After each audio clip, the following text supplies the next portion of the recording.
Hello and welcome to an edition of the Gooner Ramble podcast with me, Akhil.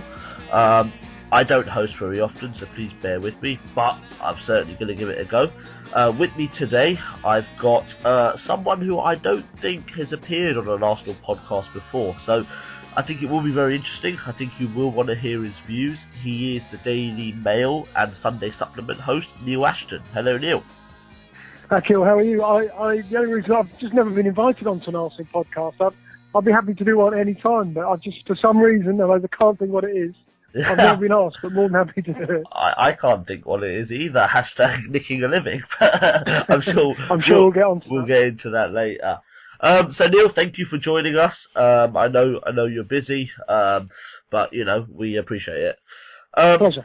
Firstly, just your views on Arsenal in general, on their season so far. So we currently 12 games played. We're joint top of the league. I like to say joint top rather than second. It sounds better. Well, at least until the final day of the season, where if you're joint top, you're second. But what's your views on Arsenal so far this season?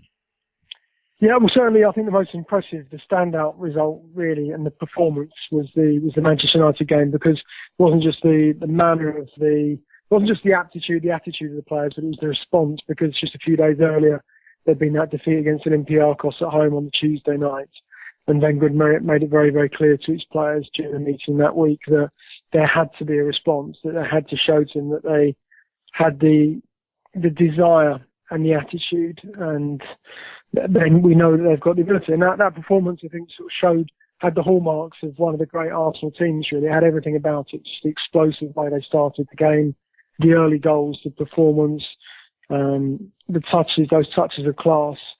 There have been some disappointments, of course, the Olympiacos game, the defeat against Bayern Munich away, which leaves the Champions League and their chance of progressing in a very, very delicate position, which is unusual for Arsenal because Wenger likes to get the job done early in the group stages.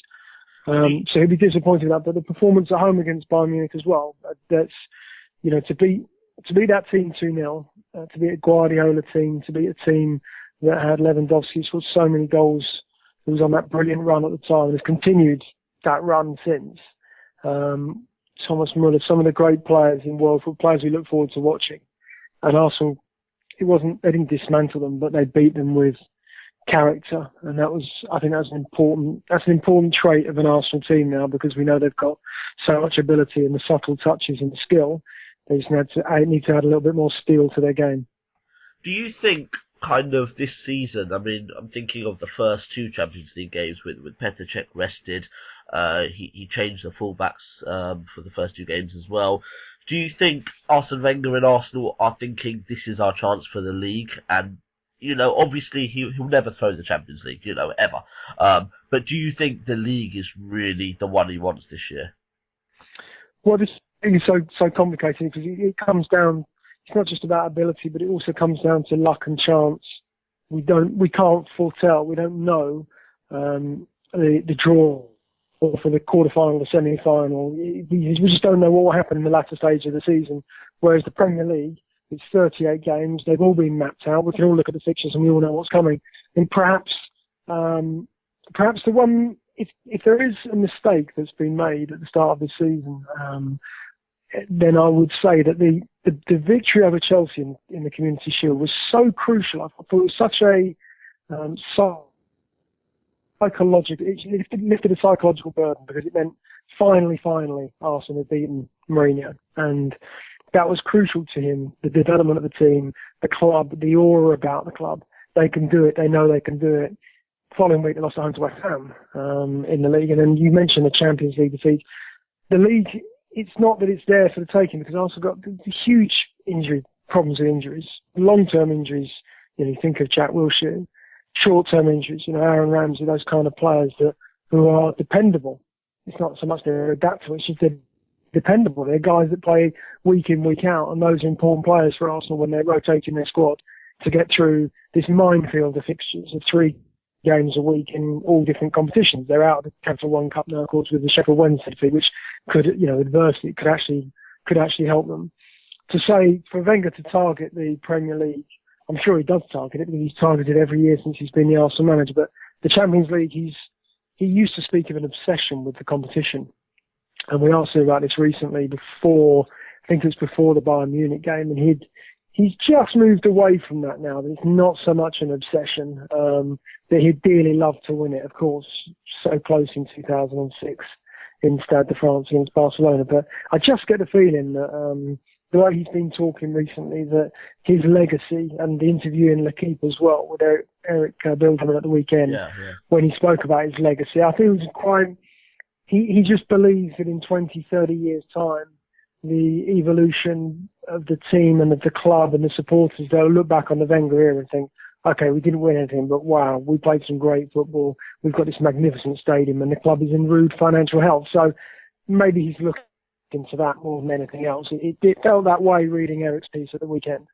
Yeah, absolutely. I mean, it's a weird one for fans, I think, because, you know, we all at the start of the season thought, you know, the Champions League will probably get to the knockouts, will probably kind of get a big team and then lose, like in the Arsenal way. But I think the league form has slightly, I wouldn't say surprised us, because, you know, we know on our day we can beat anyone, but I think that consistency we've shown since that West Ham defeat that you talked about has been so good that I think fans are just slightly thinking, oh, actually, you know, maybe going out the Champions League might not be a bad thing. You know, we saw it with Liverpool a few years ago. Yes, ultimately they fell short, but there was certainly a chance there. So, I mean, you know, it's very early. We're only 12 games in, so there's a long way to go. But I don't know, I think maybe the squad have seen that a little bit as well, that, you know, the league, I mean, Man City are strong, but apart from that, we're probably, if not better, at least level with the rest. So,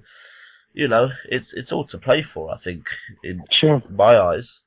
How do you think Arsenal have progressed in the last 2 years? So obviously, you know, we kept hearing about this many years without a trophy, every year. We've now won 2 FA Cups. We've signed players like Mesut Ozil, Alexis Sanchez, Petr Cech, who are genuine world-class players. How do you think Arsenal have done in the last sort of 2 to 3 years? Do you think they should be doing better? Do you think they're progressing? Do you think they're regressing? What's your view on that? Yeah, I think the points you made about Ozil and Sanchez, okay, Cech will discover this season whether that was whether it's a move that's going to result in landing one of the big titles like the Premier League, whether that really is the difference. But it proves the point, really, doesn't it? You know, that Arsenal, they don't win a trophy since 2005. Yeah. You've got to go back a long way. You had the almost a win or bust game against Birmingham in the League Cup final in 2011, wasn't it, at Wembley? And the point of signing top-class players, that you can't always develop them internally. You can't always sign Colo Torres. You can't always find those kind of players. In the era of, you know, the times of signing Vieira or Thierry Henry, you know, magnificent. They were masterstrokes at the time. We weren't aware of it until they put on an Arsenal shirt. We weren't aware just how much impact those kind of players would have on the team. But Wenger, I think, was reminded of it when he finally buckled, didn't he, in the summer 2 years ago when he signed Ozil. And look at the difference it makes. It's not just his ability. It's not just what he can bring, but it tells other players it gives the players in the squad confidence. It says, we mean business. We've just signed a player from Real Madrid, one of the leading players in world football, someone who was obviously reluctant to move, and Wenger has alluded to that. He's spoken about that somebody who took a long time to adjust as an Arsenal player. But it just showed the dressing room that the club are prepared to spend money. It showed ambition, and that's important. Won the FA Cup. Look at the result. Won the FA Cup. I'm not saying it's just down to Mesut Ozil, but it's down to a combination of factors that says this club is ambitious again. And to go again the next season, you can't do it with the same squad because the squad needs to be improved. It needs to be refreshed. Well, he signed Alexis Sanchez, and his remarkable start to last season gave the team a huge lift. He settled in so much quicker than Ozil, didn't he? He was comfortable straight away with the environment, with his surroundings. I think because the difference perhaps was he never felt Ozil was part of the first team fabric at Real Madrid, and Sanchez was always struggling to prove himself at Barcelona. So perhaps there's a little bit of a difference in their approaches to their new clubs. But Ozil season 1, they win the FA Cup. Season 2, they spend big money again to bring Sanchez in to win the FA Cup again. And it wasn't without some twists and turns. Let's not forget the difficulties against Hull, being 2-0 down in the final, having to come back from that and recover. But it showed they had the mentality, and it's the mentality of champions is what Arsenal have got in the team at the moment, because they've got a goalkeeper who's regarded as one of the best goalkeepers in the world still, even though he had a season where he barely played a game for Chelsea other than winning the Capital One Cup when he was the goalkeeper. When he was the goalkeeper instead of Thibaut Courtois. And then you've got a guy who's won the World Cup with Germany, playing slightly out of position. You've got a guy with pedigree who's played at Barcelona and who's scored some great goals at the beginning of his Arsenal career and just settled in straight away. So you've got that mentality running through the team now, which is important. And I think it just shows that's the progress, is that Wenger finally accepted he needed to spend money to bring in big players who were already conditioned, who were already what we would perceive to be pretty much the finished article, whereas before he'd always tried to finesse the players that he signed. You know, Colo Touré, one of the great examples, isn't it? A player that's, well, no one was aware, you know, no one can pretend they're aware of Colo Touré, but then he becomes one of the leading defenders in the game as he progressed over the years at Arsenal. Yeah. And I mean, just thinking about sort of winning FA Cups and stuff, you know, we beat some big teams along the way. We won at Old Trafford in the first FA Cup. We beat Liverpool at home when they were kind of flying. I mean, in those sort of big games, I remember, you know, 2 or 3 years ago, whenever, you know, even on your show, on the Sunday Supplement, whenever at the end of the show you would maybe predict who was going to win, not many would give Arsenal a chance in those big games. But it seems to have changed a little bit now. Is that the feeling, you know, along sort of Fleet Street, maybe, that you know, the big games aren't quite a conclusion anymore, and Arsenal are really competing in them? Yeah, it's a difficult one, that, actually, because, you know, I think back to the show when the team played Manchester United at home. Yeah. And I think the predictions were too positive that day. Oh, right. And they go and blow Manchester United away. The opening, 19 minutes was it? Yeah, 3 goals in 19 minutes. You know, kind of an electrifying performance, and that set the pulses. That set the pulses racing, because it was. That was one of the sort of bewildering opening 20-minute spells. One of the best spells I've seen. Yeah. I've seen another one at Arsenal, actually, which went the other way, which was Manchester United in the second leg of the Champions League semi-final back in 2009. Yeah, that's when United Gibbs blew off. Slipped, didn't he? And Ronaldo scored that 30-yard and yeah, that's right. And they sort of sliced through Arsenal that day, and it was bewitching. It was, wow, this is one of these moments in football that you won't forget. And I think that United game at home in the Premier League a few weeks back was one of those sort of similar performances. You know, back in October, it was a measure, and it showed what the club and what Arsenal can do. Yeah. In terms of the big teams, of course, losing against Chelsea doesn't help. Again, in the Premier League, particularly given Mourinho's dreadful start to the season with the club. But there's that opportunity to put that right. And I feel that home game with Man City in a few weeks' time on that Monday night, and that's you know, those Monday night games in isolation. It's the only show in town. Nobody's got anything else to do on a Monday night. That's it. That all eyes are sort of centred on those games, whereas they can get lost a little on it if they're played on a Saturday or on a Sunday with the staggered fixtures. That sometimes it doesn't feel has got that intensity or that importance, whereas on a Monday night, Arsenal against Man City, it just feels like one of those games that could help to decide, that inevitably will help to decide the title. And you go into January, Liverpool away, and then the game against Chelsea on the 23rd of January at the moment at home, and it's a game you feel this is an opportunity. Arsenal have to start winning these matches. They have to start getting the upper hand. Can't win every time. Have to accept you're going to draw some, lose some, but also have to start getting the upper hand in those matches if they really, really want to put some pressure on the top of the table. Yeah, absolutely. I think that Chelsea game is still a big frustration this season, you know, with the Gabriel sending off, and there was a feeling of it wasn't quite right there, but, you know, we've obviously recovered well, so, you know. But yeah, you're right.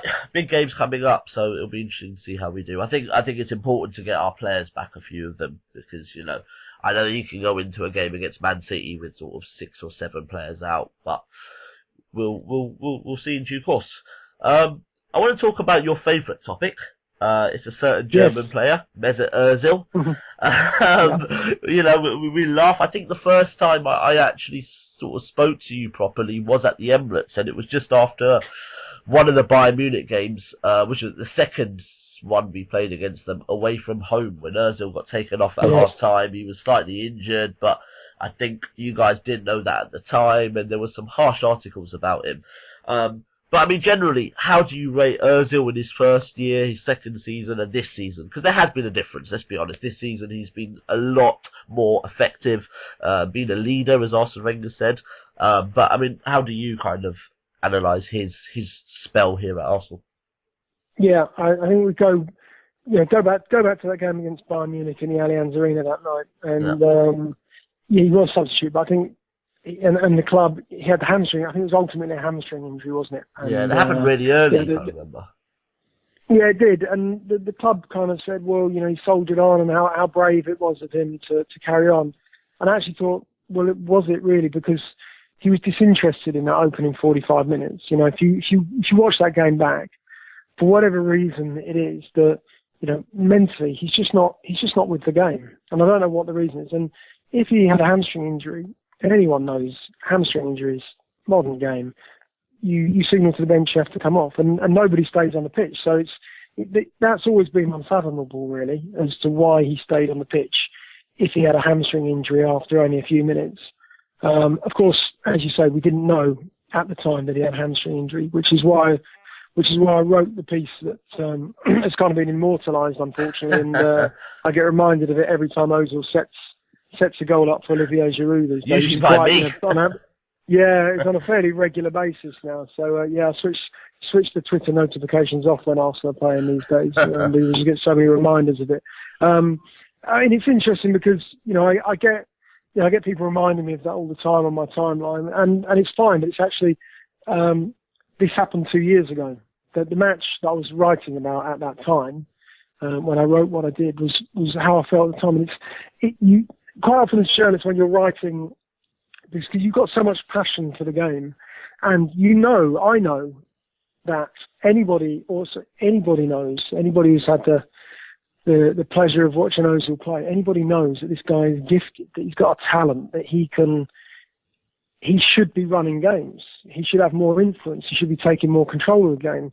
I'm not going to compare him as a player to Michael Carrick, but if you look back at Michael Carrick's career, that's the one thing people have always said about him, that he's got lovely touch, lovely technique. He's got the stature, the standing, the pedigree. He's got the physical attributes. He's got the ability. Why isn't this guy the engine of Manchester United? Why isn't he dominating more games? Because people believe he's really got it. And it's not saying Michael Carrick is not a good player. I'm not saying Mesut Ozil is not a good player, because clearly he's a fabulous player. You don't spend £42 million on a player at Arsenal's level if you're not talking about someone who has got some real clout about them. And I think sometimes when you look forward to watching a player like that in such a big game, and it's a game, it should be his calling, really, shouldn't it? Bayern Munich away, Allianz Arena, Germany, going back home, that should be his calling and the kind of his stage, that moment. And ultimately, it was a huge disappointment. And the reaction sometimes is because you're writing with at speed and with so much passion and energy on the night, that maybe you sometimes write things in a way you wouldn't write if you had more considered. If you had more time to do it, and if you were more considered, a day later, you might have a very different view on a performance.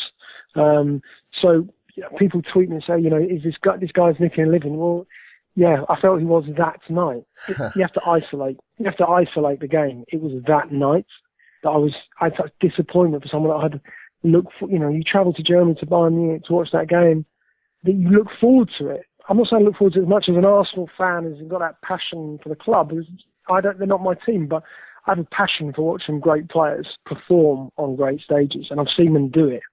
And I've seen Zidane do that, and I've seen Lionel Messi do that. I've seen Ronaldo do that. I've seen great players run football matches, And Arsenal have had their fair share of them in the past with Bergkamp, Thierry Henry, just wonderful players who could do it on the biggest stage.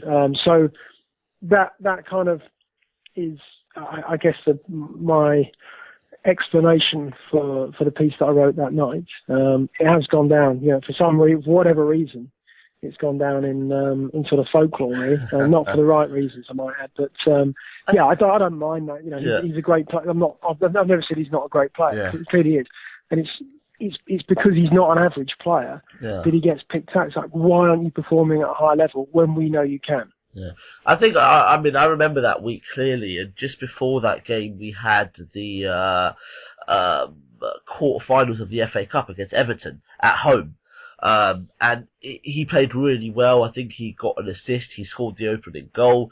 I think a lot of Arsenal fans perhaps thought, oh, hang on, Mesut Ozil, business end of the season, is now starting to play, and obviously he had missed a penalty in the first leg as well. So I think there was. I think it's we haven't signed a big player for so many years. I think we feel maybe sometimes over defensive over him, perhaps, or certainly in the first season, maybe last season even. But I think it was just there seemed to be. It's nothing, not just you. It seemed to be sometimes that he was getting some unfair stick. But then, I don't know, I've always thought that maybe you're over-defensive over your own fans. If I asked a Liverpool fan, I'm sure they would think Steven Gerrard got a lot of stick over sort of his last 2 years, and vice versa. So I think it's one of those things. But I mean, how do you think Ozil's done this season? He's just broken the record. He's got 6 assists in a row. He's into double figures in the Premier League, which is he's the only European. I've done my research here. He's the only European player to get into double figures. Obviously, the league in Spain starts a bit later and stuff, so we might have played more games. But generally, he's perhaps not scoring enough, but he's certainly creating enough, isn't he? Yeah, you can't doubt that. I think what's so impressive is the absolute precision with the way that he's playing the passes and the combinations. So whether it's the intelligence with Giroud, a player that I absolutely love. I think he's a great player. Aside from his misses against Tottenham at the weekend, the really high elite level players. I'd love Giroud to be in there. I think you put those chances away.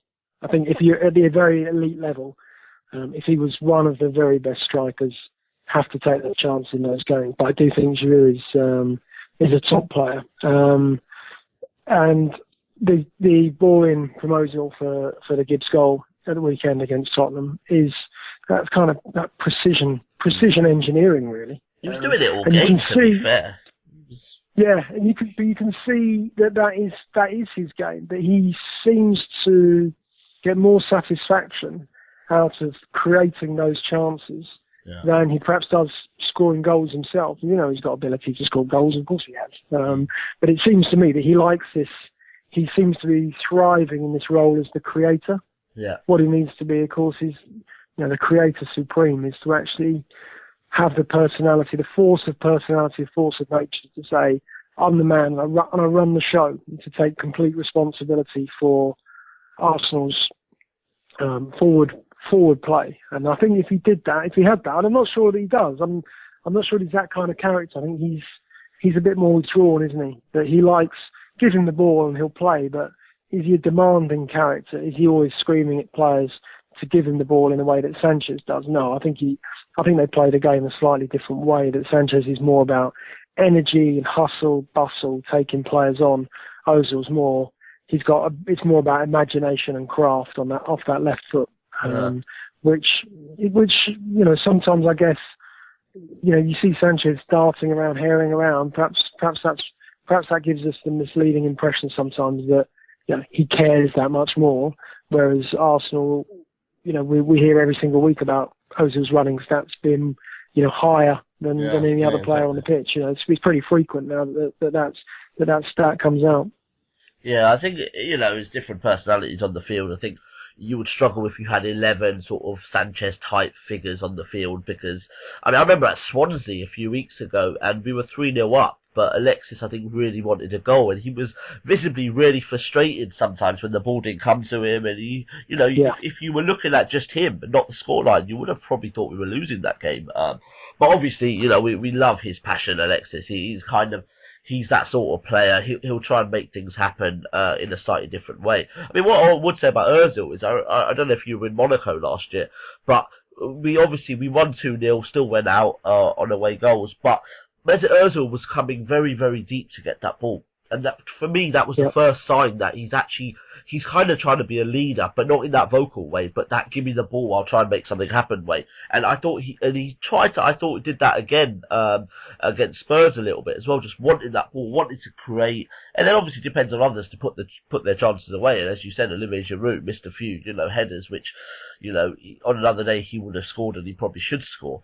But I can see he's becoming that sort of leader, but perhaps not in a vocal way. And I just, it'll be interesting to see if he can keep it going. He's obviously got a rest now for Germany. He hasn't been called up. So I think the next sort of now till Christmas, I think it's going to be very, very sort of important to see kind of how he does. I mean, when you touched on Giroud there and you said you really rate him, I mean, the Giroud and Walcott thing, this is presuming Walcott comes back fit quite quickly. How do you see that playing out? Do you think it's going to be a case of sort of, they're going to have their fair share of games, it depends on the opponent, or do you think one will start to become first choice again? Because it looked like Walcott was before his injury. And it looks like Walcott perhaps helps Ozil as well. I don't know. What do you think? Yeah, I thought that before the Walcott injury that he'd suddenly become the first choice up until about, was it the Watford game when Walcott came off and Giroud instantly came on and scored. And you knew that Giroud had been bristling on the bench for a little while, and he was somehow containing his anger. You knew you could see the fire in his eyes, and he was saying, I should be playing here. I know I should be playing. And comes on, gets that goal. They're obviously completely different players. But I think in terms of pedigree, standing, stature, class, I see Giroud as a far better bet. Walcott can certainly catch teams out with his pace. He can beat offside traps. He did. Was it the Leicester game away? Forgive me if yeah. So you see that spin on the shoulder, and he can do that. And Walcott's kind of mastered that Thierry Henry style finish, isn't it? Where he looks one way and then he sends the ball into that far corner, and it's a great ability. It's a knack that he's picked up, and I'm sure. It's so similar to Henry's finishes at the far post, and I'm sure he's studied that, and that he's very, very close. But unfortunately, there's not many players in the same league class as Henry, and Walcott won't reach that level. I think he even talked about Henry helping him a little bit when he was sort of, because he's been around Hell End and sometimes at Colney, so he has said he's talked to Henry about his finishing. So well, he's got that finish. It's that right-footed finish, and it's just. It mimics Henry. So he's got that. He's a useful weapon. I just believe that Giroud, I'd sometimes said that the very, very elite level, when you have to take chances, Tottenham, Monaco last season. I felt really sorry for the guy last season because that Monaco home game, it just wasn't going for him, was it? And he had so many chances to score. And then the grief that he got, I felt for him in the stadium when he came off because... he's one of your own. He's one of your players who I think gives everything. I don't see every single minute of every single Arsenal game. Yeah. But I think Giroud gives everything. I don't think there's a lack of commitment there at all. I think there's huge desire. And I think he loves the club. And every time I see him interviewed, I see his. You can see in his eyes, and you can see that he's got the passion for the club. It's not a passion for any other club. It's a passion for Arsenal. He loves the shirt. He loves the club. And I think that should be taken into account. I thought the stadium opened up, and I just felt sorry for him in that Monaco game. And I really admire the guy. I think he's. It's not a question of being underrated. Because I think there are people who really, really fancy that guy and think, he's a top striker. Unfortunately, he's had a couple of big moments, Monaco, and then at the weekend, unfortunately, again against Tottenham, where he's had chances, but he's a big player for us, and he's an important player. He probably just needs someone in an old-fashioned 4-4-2. be absolutely perfect, wouldn't he? Leading target man with someone alongside him. Can you imagine him and Henry playing together? It'd be lethal. Well, him and Walcott perhaps could. But it's finding a way to do it, isn't it? Because you've got it can't happen. Okay, the base of the diamond, you've got Cazorla, but then beyond that, you've got Ozil and you've got Alexis Sanchez, Oxlade-Chamberlain somewhere if he sticks, Ramsey. It becomes impossible to do. But I would love someone to have I would love Wenger to be bold and say, okay, I'm going to play the two, but then there's no striking options on the bench, are there? That's the other problem. You always want an option off the bench to come on. Yeah. Welbeck will be back hopefully January time. But but his career has been disrupted through injury, unfortunately. But Welbeck is a possibility. Yeah. Well, okay. Probably the last question now. It's just your relationship with sort of Arsene Wenger, perhaps even the club in general, the media's relationship. I think about that famous press conference before the Bayern Munich game when Arsene Wenger thought you had wrote the story about him getting a 2-year extension, and he was furious. I think he just thought you worked for the Sun, mate. That was it. I think that. You know what was the game just before Bayern Munich at home? I think we lost to Blackburn in the FA Cup. Yeah. So I think I have to go back. I can't remember every single day of every single thing I've ever done in my life, unfortunately. But I think they lost to Blackburn. They did. They lost 2-0, I think, in the FA Cup. Yeah. So I think that after that I wrote a piece about the club and the situation where things were, the sort of state of play. Yeah. And there's a big piece in the big piece in the Mail, as we know. Wenger reads the Mail. Yeah. So he's aware. Like, I don't know that he reads. I don't know how much of it he reads, how much of it he read, but that piece did not go down well at the time because it was crisis time, wasn't it? And the role that I'm in at our paper is, I'm that sort of at the coalface of the game, really. Yeah. So when big stories are happening, when clubs are in a spot of bother, then it's quite often me who's asked to write about the club and make the calls and find out what's going on. So I don't think he was particularly happy over that, but he's not the sort of person who would. Wenger is not someone who would say, "Can I have a word?" outside, or to try and set you straight, or to give you a bit. He's just not that kind of character. Other managers are. Other managers say, "Neil, can I have a word outside or privately?" Fine, no problem. I don't mind how they do it. They can do it public. We publicly criticise managers. Yeah. So you can't think that in a press conference that a manager can't publicly come for you, because I think they can. I think they've got every right to. Yeah. It leads to discord, and it's not particularly flattering for anybody. It doesn't look good, but I do actually believe that managers have got a right to do that. Mourinho has done it with me in the past. Yeah. And I think we have to accept it. I think as journalists we have to try and have, we're all sensitive souls, but I think we have to try and have broad shoulders and accept that managers won't be happy with this. But on that instance, so I think it really related to, not many people would have realised this. I think John Cross wasn't aware of it when he wrote his book. But that piece, I think, was in Wenger's head. And when he saw me in the press conference, he was angry about that story in the Sun saying he was getting a new 2-year contract because he believed it had been designed to antagonise Arsenal supporters, that the guy was creaking under pressure, under massive stress, was about to get a new 2-year deal for failure. And obviously I didn't have anything to do with the story. I didn't work for the Sun. But I was just looking at Wenger, and he momentarily, he was angry, and he wanted to take his anger out, and he saw me. I think what he really thought was, that's the guy who wrote the piece on the kind of Monday morning after the Blackburn defeat about what is going on at this football club, to the best of my ability, from the outside looking in. And I think he just felt, there's the guy, and he sort of got it. He almost got confused. He wanted to say something. He did, but look, these things happen. I don't have a problem. I mean, Adrian Durham phoned me straight away and said, "Would you come on Talk Sport and discuss it?" And I said, "No problem," because I think managers have got a right to pull journalists up. They should do. They should do because we've got this kind of ability, every single day to write about football clubs without really without anybody pulling us up. Okay, yeah, supporters naturally. I was about to say social media. Twitter's a great form. Yeah, social media is a great forum for being able to do that. And unfortunately, Twitter's got its own unique way of doing that, which is a shame really, because dialogue with supporters is fantastic, but only in the right circumstances.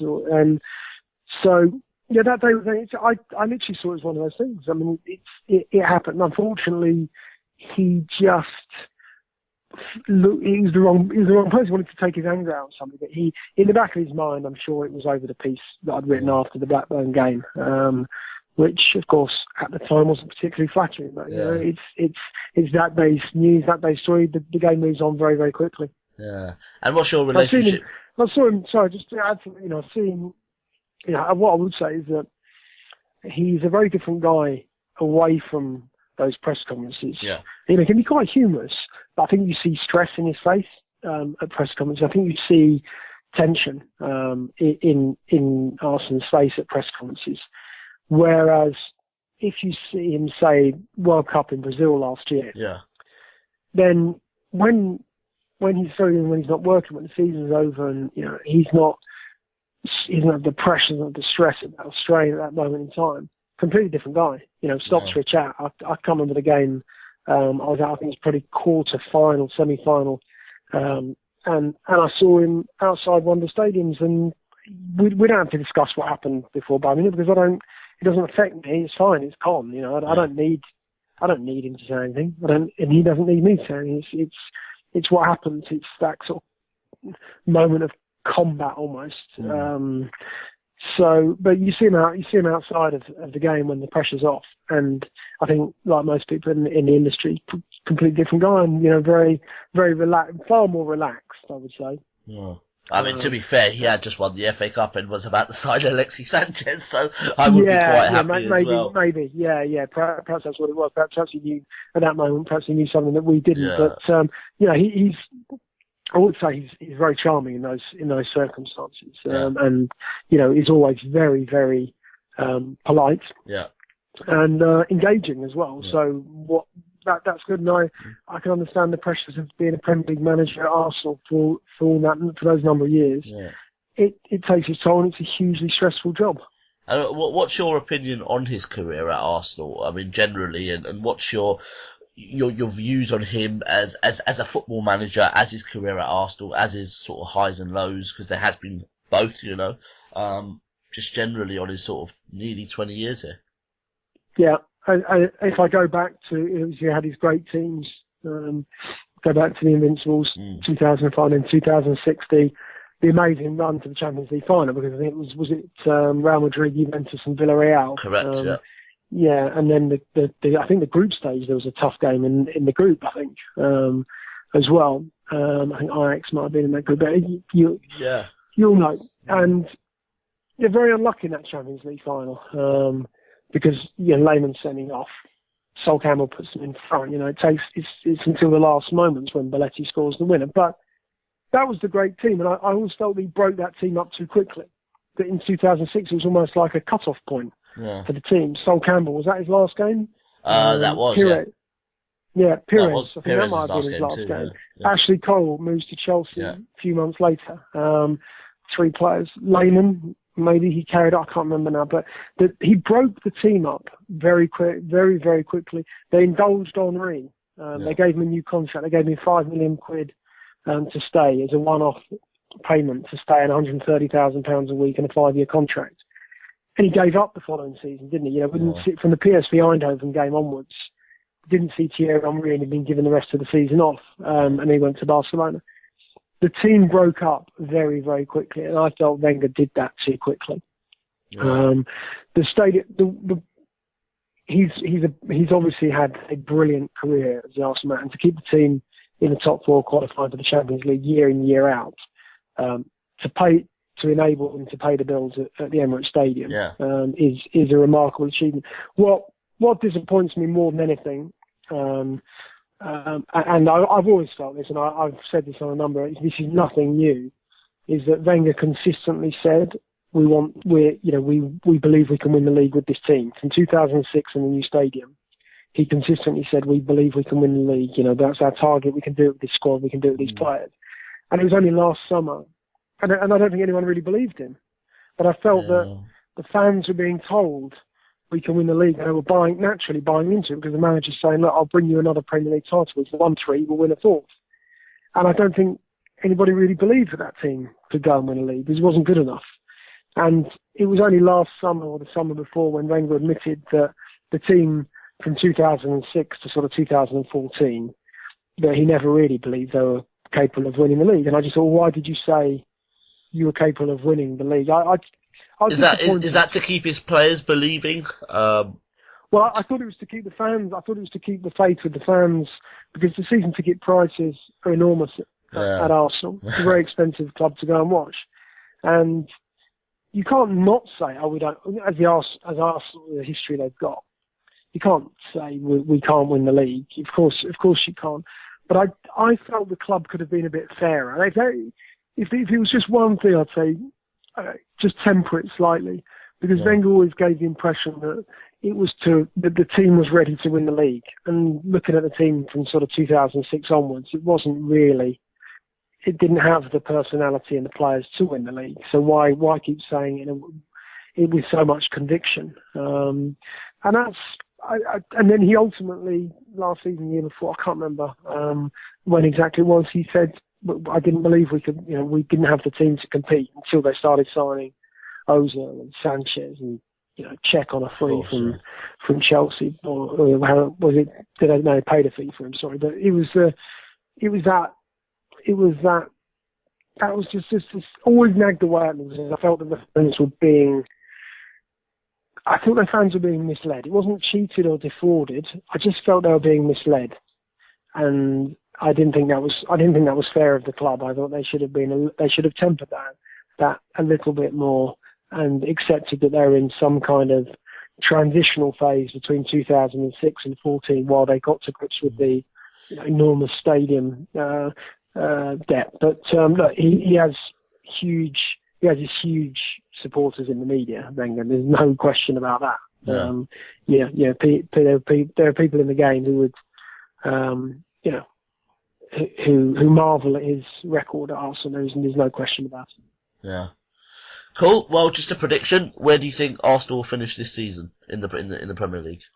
Oh, I'll be in trouble if I don't say first, won't I? Oh, be honest. No, I so much hinges on the. It's not the result. It's the manner of the performance against City on that Monday night game. Yeah. I think Arsenal have got to show that they are capable of beating a club of that ridiculous resources that City got to buy players and spend on salaries. But ultimately, I do believe they'll come up short. If that's the right phrase, coming up short. They want to win the league. They believe they can do it. We've got a lot of problems with injuries at the moment. They need to resolve those to have the team on the pitch to churn through matches. But I think it will be the runners up would be an achievement, but it's not the achievement they want, which is of course to finish first. But I just fear they might finish behind City. Okay, and do you think Mesut Ozil can maybe win individual honour? Whether that's the writers. At this moment, he'll get my football writers vote. Yeah, good. For 40 years. So, but he's got to be up there, isn't he? Because you think, Jamie Vardy, 9 goals in a row in the Premier League, has to be.